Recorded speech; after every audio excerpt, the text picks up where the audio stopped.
Hey everyone, it's Phoenix, and I wanted to do a quick video today to talk about the new update for Srendarr.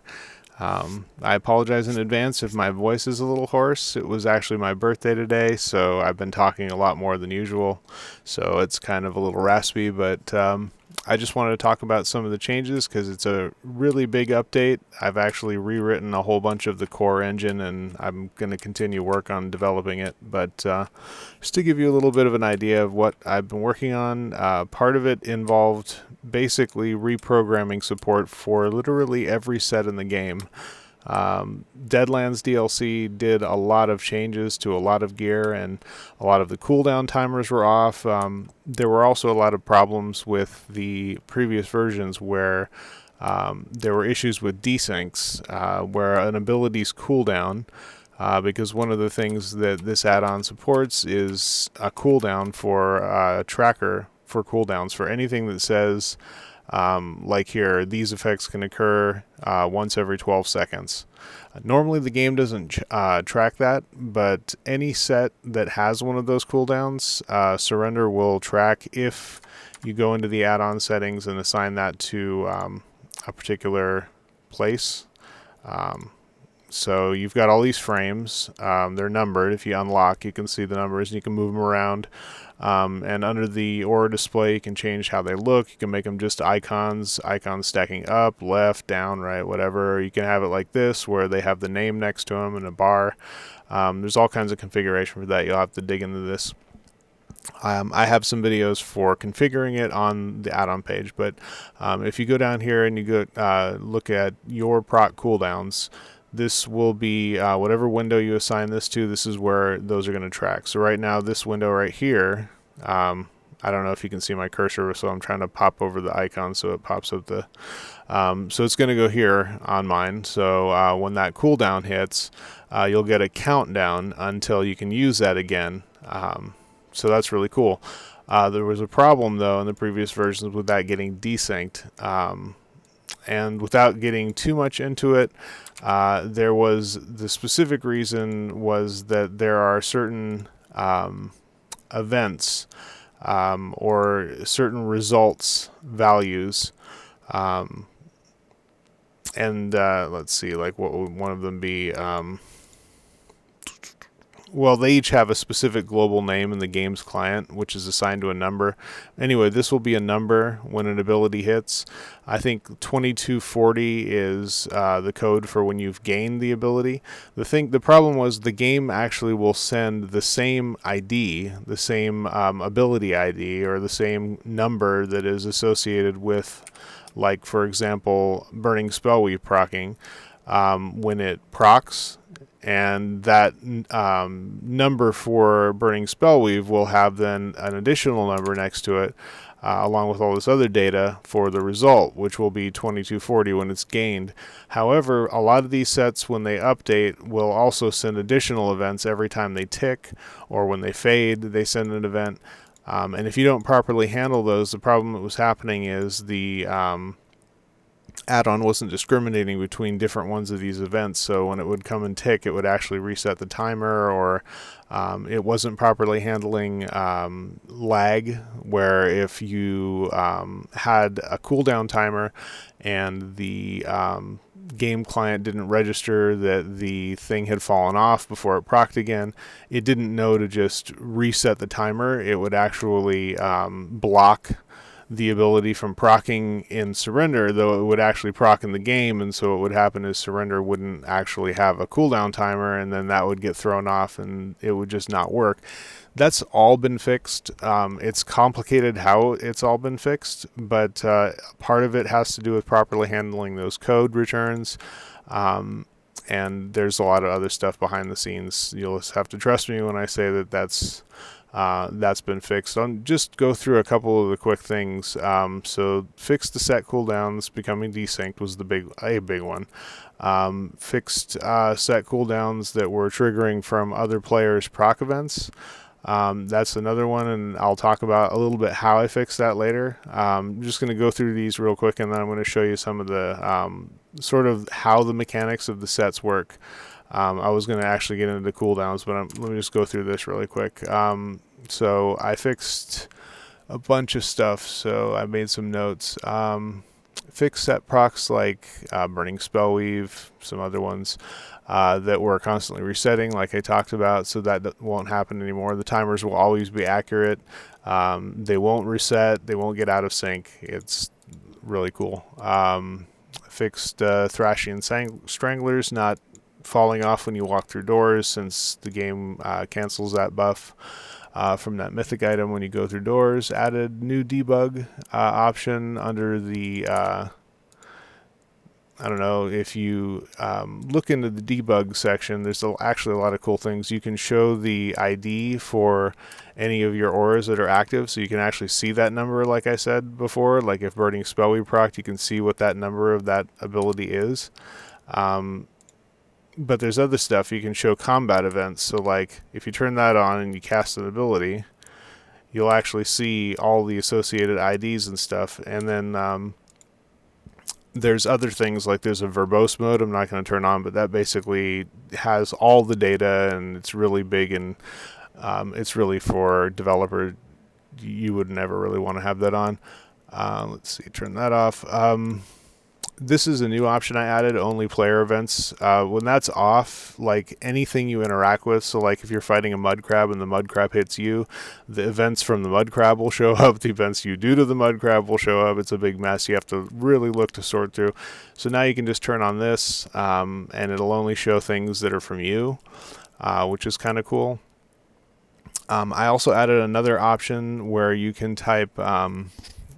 like before, you could manually, there's a flood filter basically, so until you reload the UI, like once you cast an ability, those things won't show up again unless you type SDB clear, and then you can do it again. Or you can do SDB remove and type one of these numbers, and it will allow it to pass through the flood filter one more time if you wanted to see it again, but that's not really super useful. So I added another new option, SDB ignore, which you can actually tell it like SDB ignore 32722, which is the first one there. So now if I clear that and I cast that again, it'll only show of those the one that I've told it to ignore, because the flood filter grabbed the rest of them. So if you SDB clear, it'll all show again, and then it resets that, or you can reload the UI to reset it. But anytime you do SDB ignore, SDB clear will tell it to forget that again. But that's another option in here that you can help to manually debug stuff if you want. For when you add stuff to your prominence, it's helpful for finding IDs to add to your prominent frames. So that was another thing. Let's see. So there was a big performance improvement for a couple of things that I've done. One of the things was I actually have added a new sort of background tracking thing for the gear that you're currently wearing. Basically, Srendarr will keep track of the actual set IDs that you actually have and it counts front bar and back bar for sets that you have just front barred or sets that you have just back barred. Basically, it knows if you've got a combination of a set that will actually allow you to proc the main effect, either a 5-piece or a 2-piece monster set or a 1-piece mythic. It keeps track of which sets you actually have completely equipped. What that allows it to do is ignore, like if you're in a trial, lots of people will have the same sets, and even though there's options in Srendarr to ignore other people's stuff, it was still processing a lot of information for sets, and it was getting to a point where it was adding to the overhead the additional things it would actually, but basically by only looking at the things you actually have equipped, it eliminates a lot of the stages of checks that it has to go through in order to eliminate all those other people's stuff. So in addition to not seeing other people's procs, and that being one more way not to see other people's procs, for where sometimes the game doesn't actually return the correct values for if it was a player source thing or not. That shouldn't happen anymore. It's just one more check, but it also should improve performance quite a bit. Well, I don't know how much you'll notice on a modern CPU, but it'll be somewhat significant performance increase from that. And then there was actually some other performance improvements where a lot of the ability cooldown stuff, I've actually rewritten this and categorized it into things like a 1 will here, and CDE will be something that needs a special event.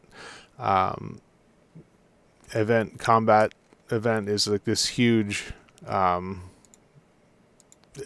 basically everything that happens in the game goes through this event. It's a lot of programmer stuff you don't need to really worry about, but basically anything that happens in the game, from you, from anybody else around you, from anything you're fighting, it all goes through this event, and it's a ton of data in each packet that goes through it, and it's constantly firing.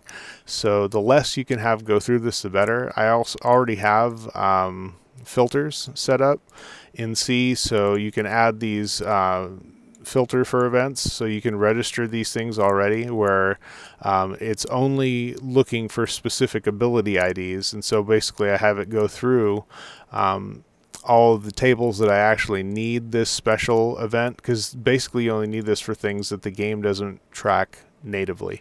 Otherwise you can just use this other sister event, which is event effect changed, which is basically anytime the game sees that you've gotten an aura on your character, or you've gotten an aura on like one of the supported unit types, like reticle over, or area of effect, or a group member, it goes through that one, and it's a lot less processing overhead. So basically I separated these off to any of the ones that now, as the game is constantly being updated, they've added native support for tracking at least the buff from a lot of these sets. They still don't track cooldowns basically at all, which I guess is not necessary information for a lot of people, so that's fine. But there's a lot of other stuff they don't check, and they don't track AoEs, and the game's default buff tracker is kind of minimal. It puts everything in one little bar.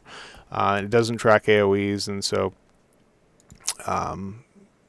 this will now separate the things that need a special event to track, which will additionally be a performance improvement by getting stuff out of that big event. Also, it only registers now for, I added this additional check, when it adds these filters, it will only be looking for ability IDs in the cooldown table that actually are set to require the combat event. So it's a lot less ability IDs in the filter, so that will be another performance improvement there. Let's see, where was I here? The major minor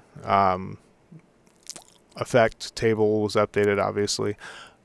So yeah, and manually means manually. I actually sat on the PTS with every single set in the game and reprogrammed support for it piece by piece. So that was definitely a major undertaking, but it does add full mechanic support for a ton of stuff, and a lot of other stuff that went along with that was like really cosmetics, where there's a lot of the time separate names for the cooldown and the actual proc, and a lot of the times the game will have a weird name for the proc, for example, the Daedrith from Banished Cells, where what is that one called? Maw of the Infernal.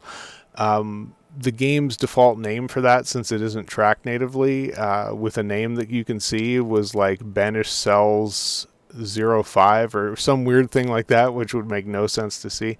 What I ended up finding was before, for cases like that, I was manually adding translations for it, which were not perfect, and Google Translate for different languages was a pain to constantly do.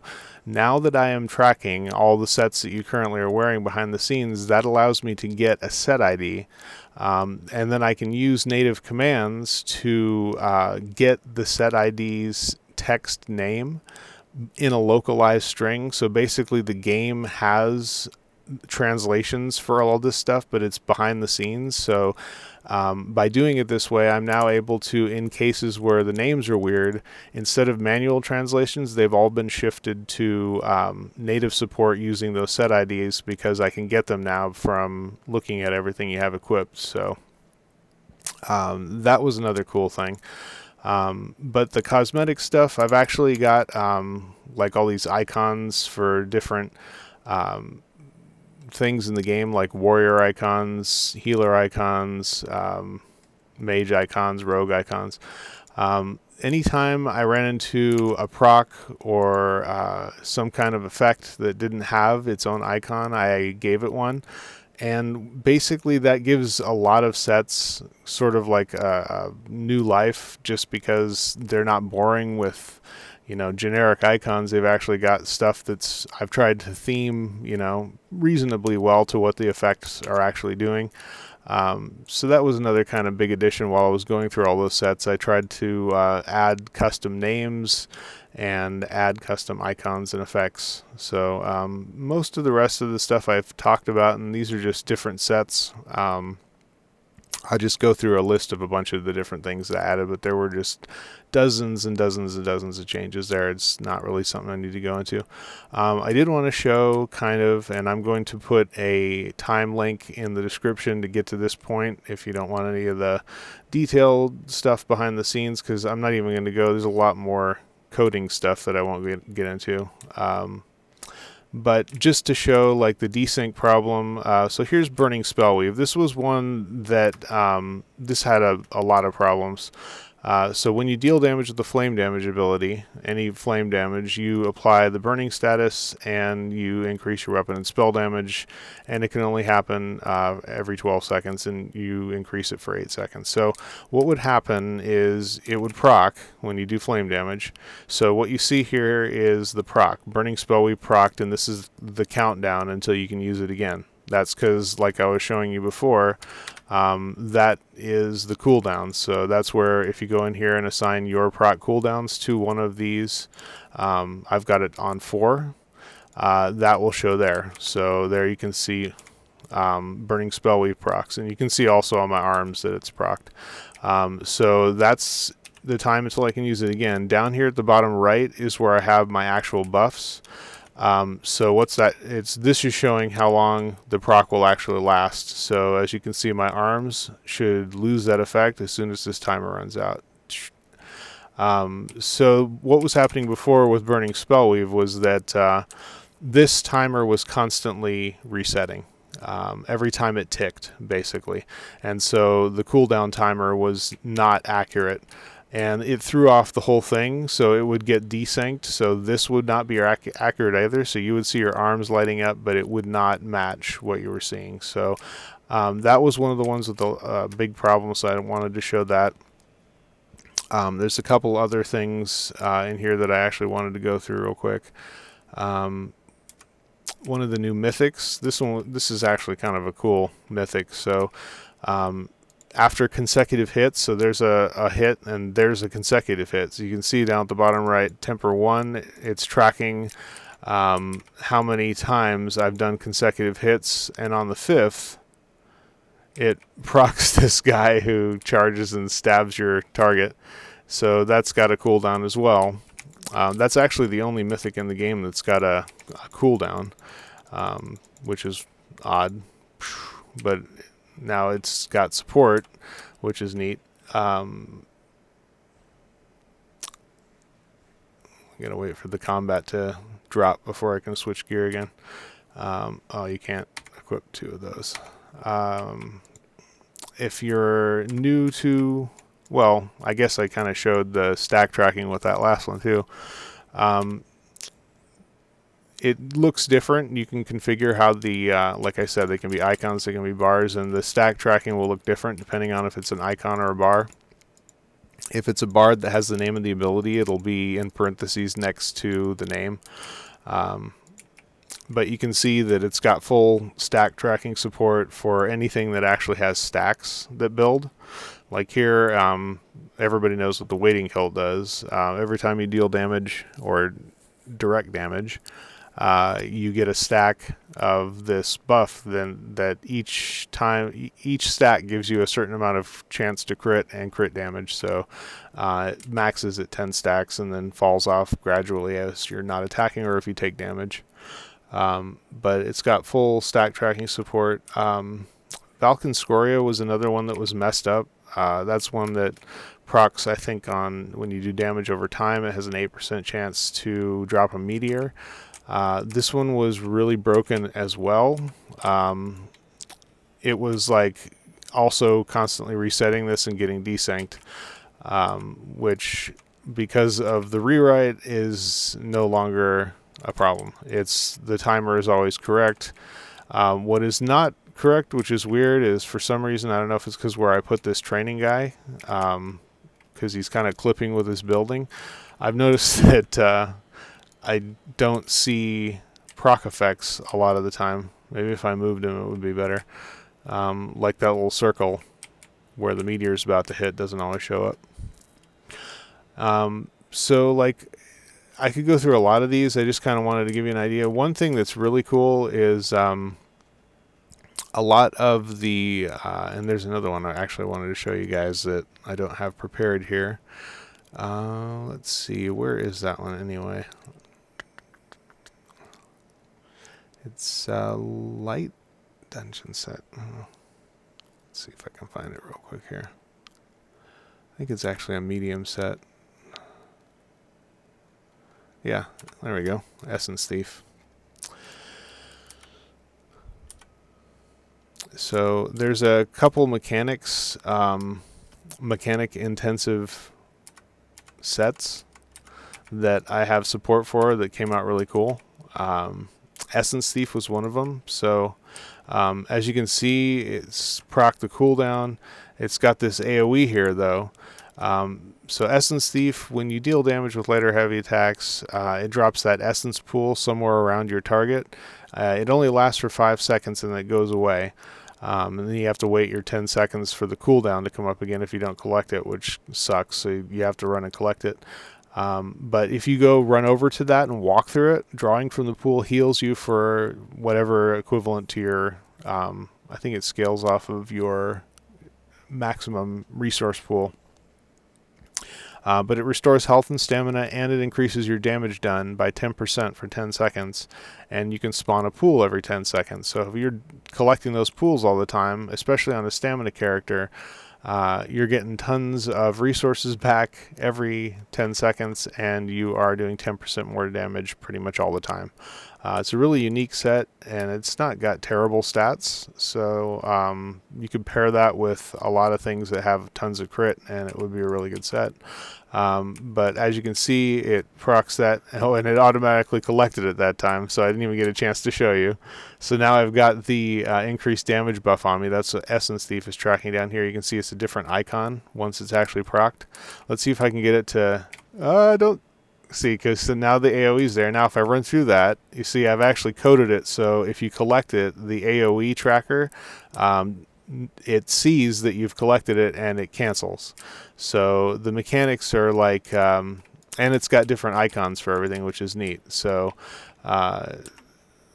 that's just a neat mechanic that makes the set a lot more fun. And personally, for me, I really like using this set now just because of the way that it's tracked in Srendarr. Plus, it's actually a really good set, so you can check that out. The other one that I wanted to show you guys before I wrap it up here was... and this is just an example. I've actually, like I said, I've gone and programmed support for every single set. So There's custom icons, like for Tava's Blessing even. I've added a ton of sets that didn't have support before. So like Tava's Blessing has this cool, because Tava was like a sky goddess aspect of Kine or something, had to do with storms. So it's got like this cool double lightning bolt from the mage category of icons. By default, the game didn't have an icon for it. It's like all the cool customization of the names and the icons actually came out really well. So I wanted to kind of just show you some of these.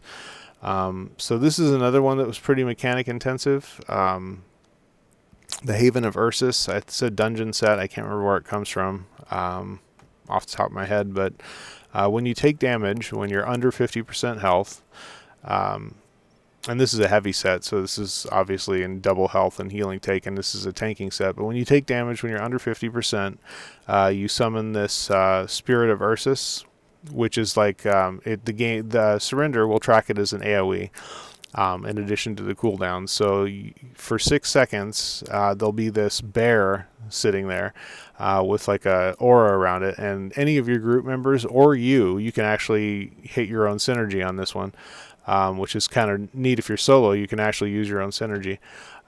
So if you use your synergy within 6 seconds, or any of your group does, it will grant a shield to you and up to 6 group members within 28 meters, which is a huge radius, for a whole bunch of damage. 13,000, 14,000 damage. I'm not sure what that scales off of. I'm assuming health. My health isn't that high. But I think it will also be affected by the CP tree Bastion, which increases shield strength. And it lasts 6 seconds, and it can occur every 10 seconds. So that's pretty strong if you think about it. That's only 4-second downtime if you're diligent in using it. Plus, that's another synergy for like Alkosh or other things like Undaunted passives to get resources. So that's actually pretty solid for a tanking set. And the thing with this that was tricky is that it has double cooldowns.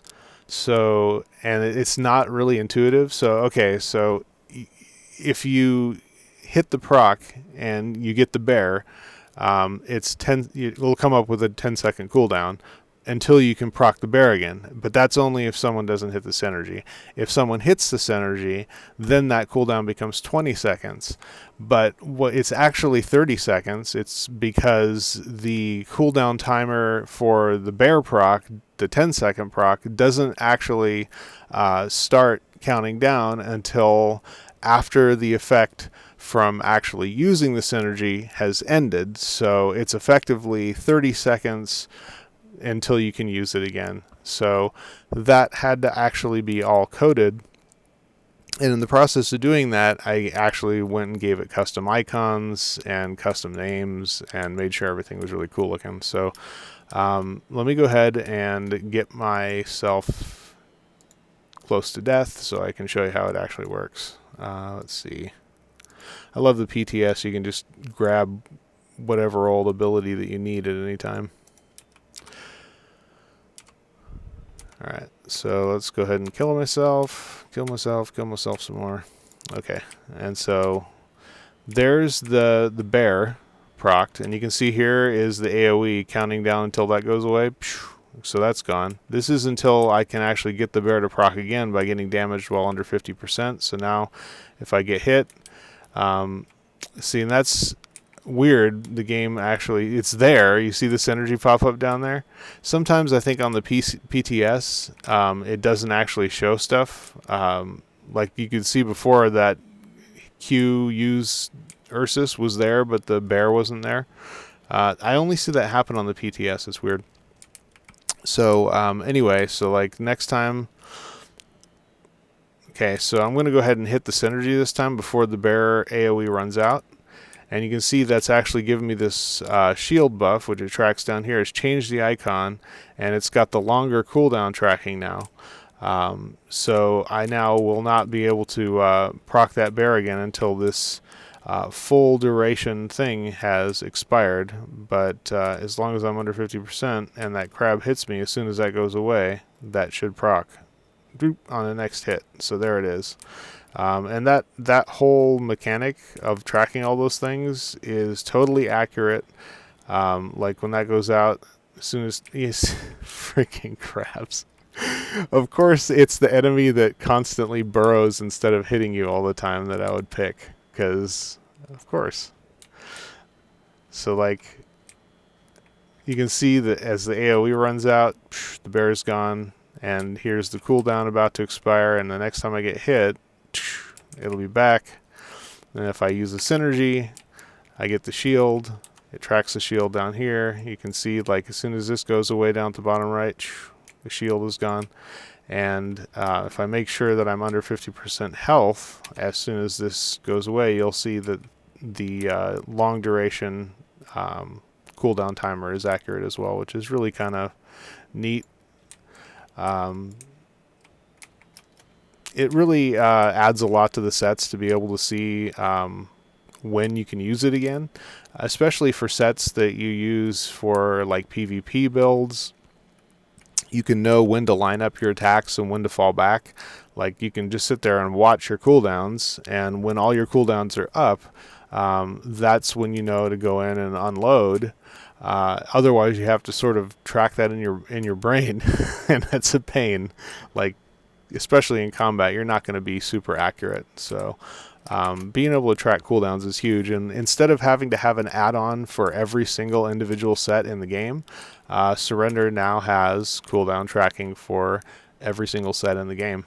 So lots of other cool stuff that I'm working on, but that's the update that's going to probably be coming out today. And yeah, so I just want to let you know kind of, I think that's pretty much covers it for now. I'll put all these notes on the add-on page, as well as the link to the add-on on ESO UI in the description. And let's see what else. I'll put that timestamp to where it actually starts talking about the sets, so you don't hear me rambling about coding crap, which not everyone will be interested in.